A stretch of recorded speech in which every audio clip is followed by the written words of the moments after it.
नमस्कार, मी प्रिया काळे. तरुण भारतच्या न्यूज बुलेटिनमध्ये आपल्या सर्वांचं स्वागत. आता पाहूया ठळक घडामोडी. आपल्या मुलीवर एकतर्फी प्रेम करणाऱ्या प्रियकराचा युवतीच्या वडिलांनी खून केला आहे. सदर घटना सौंदत्ती तालुक्यातील कारिमनी येथे घडली आहे. समजलेली अधिक माहिती अशी की यल्लप्पा हळेगोडी वय वर्षे 22 हा युवक येथील एका मुलीवर एकतर्फी प्रेम करत होता.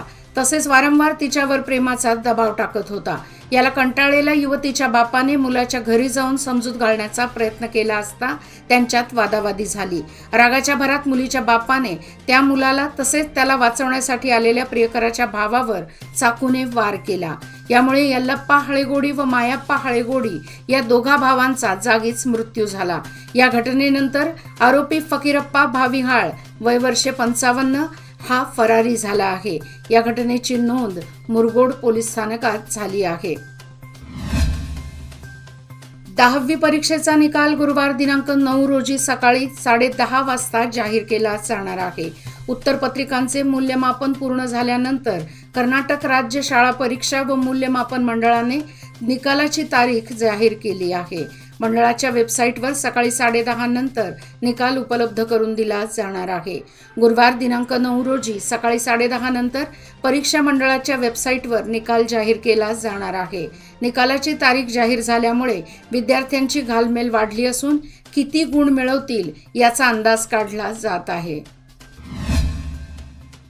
गवतगंजीला आग लागल्याने खळबळ उडाल्याची घटना भारतनगर पहिली गल्ली शहापूर बेळगाव येथे घडली आहे. या घटनेमुळे राजू संकण्णावर या शेतकऱ्याचे मोठे नुकसान झाले आहे.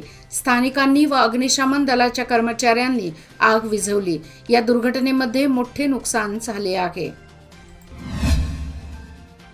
अपहरण प्रकरणी अटकेत असलेल्या जेडीएसचे आमदार HD रेवण्णा यांना 7 दिवसाची न्यायालयीन कोठडी सुनावण्यात आली आहे. SITची कोठडी आज संपली. त्यामुळे HD रेवण्णा यांना बेंगळुरू येथील 17व्या SCMM न्यायालयासमोर सादर करण्यात आले. न्यायाधीशांनी त्यांना अधिक 7 दिवसाची न्यायालयीन कोठडी सुनावली आहे. लोकसभा निवडणुकांसाठी मंगळवार दिनांक 7 रोजी मतदान प्रक्रिया पूर्ण झाल्यानंतर रात्री उशिरापर्यंत मतदान यंत्रे बेळगाव येथील RPD महाविद्यालयाच्या स्ट्रॉंग रूममध्ये आणण्यात आली. यानंतर बुधवारी सकाळी सर्व राजकीय पक्षांच्या नेत्यांसमोर व निवडणूक विभागाच्या अधिकाऱ्यांसमोर स्ट्रॉंग रूममध्ये सील बंद करण्यात आली आहे. जिल्हा निवडणूक अधिकारी नितेश पाटील यांच्या उपस्थितीत सील बंद करण्याची प्रक्रिया पार पडली. बेळगाव लोकसभा मतदारसंघातील 8 विधानसभा मतदारसंघात येणाऱ्या 4524 मतदान केंद्रांवरील मतदान यंत्रे रात्री उशिरापर्यंत RPD येथील स्ट्रॉंग रूममध्ये कडक सुरक्षा व्यवस्थेत आणण्यात आली. रात्री उशिरापासून ते बुधवारी दुपारपर्यंत सदर यंत्रे स्ट्रॉंग रूममध्ये सील बंद करण्यात आली. लोकसभा निवडणुकीसाठी मंगळवारी मतदान झाले. या कामासाठी सरकारी कर्मचाऱ्यांना जुंपण्यात आले होते. त्यामुळे तब्बल 1.5 महिना त्याचा कामावर परिणाम झाला होता. मतदान झाल्यानंतर महापालिकेतील कर्मचारी बुधवारी हजर होतील अशी आशा जनतेतून व्यक्त होत होती. मात्र बुधवारी कोणीच फिरकले नाही. त्यामुळे शुकशुकाट पसरला होता. जन्म आणि मृत्यू दाखल्यासाठी विचारणा केली जात होती. मात्र त्या ठिकाणी कोणीच नव्हते.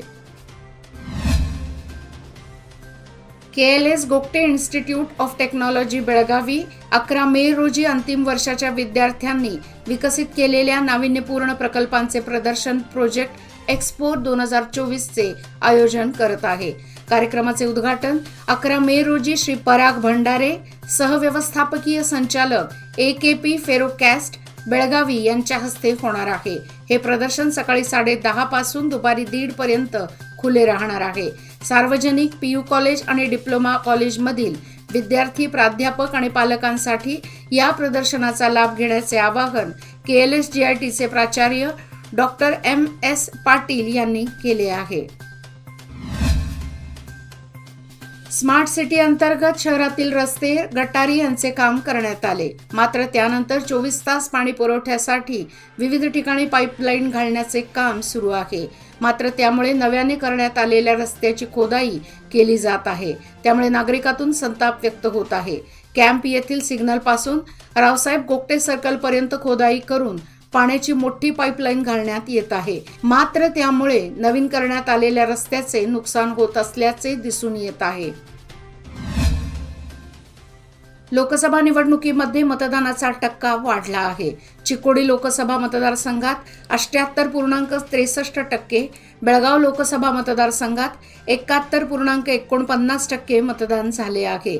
गेल्या 2019च्या निवडणुकीच्या तुलनेत चिकोडी लोकसभा मतदारसंघात 3% तर बेळगाव लोकसभा मतदारसंघात 4% मतदान वाढले आहे.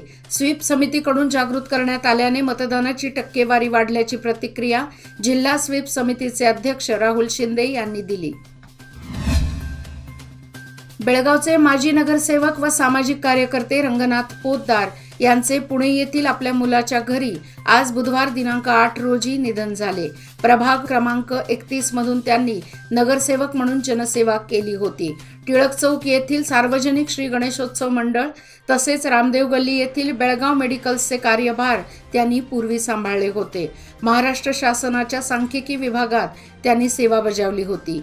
एक सुप्रसिद्ध क्रिकेटर तसेच सामाजिक कार्यकर्ते म्हणून ते सुपरिचित होते. महांतेश नगर येथील वृंदावन कॉलनीमध्ये रस्त्याचे डांबरीकरण करून पुन्हा त्या रस्त्याची खोदाई करण्यात आल्याचा संतापजनक प्रकार घडला आहे. यामुळे रहिवाशांतून तीव्र नाराजी व्यक्त होत आहे. रस्ता खोदाई केल्यानंतर त्या चरी योग्य प्रकारे बुजवल्या जात नाहीत. त्यामुळे पाऊस पडला तर त्या ठिकाणी चिखलाचे साम्राज्य पसरत आहे. त्यामुळे ये जा करताना नागरिकांना तसेच वाहन चालकांना त्रास सहन करावा लागत आहे. तेव्हा तातडीने या रस्त्याचे डांबरीकरण करावे अशी मागणी होत आहे. याचबरोबर आजचे बातमीपत्र इथेच संपले. अधिक माहिती आणि ताज्या घडामोडी करता पाहत रहा तरुण भारत न्यूज चॅनल. तसेच आमच्या चॅनलला लाईक, शेअर आणि सबस्क्राईब करायला विसरू नका. आणि विश्वासार्ह बातम्यासाठी दररोज वाचा दैनिक तरुण भारत. धन्यवाद.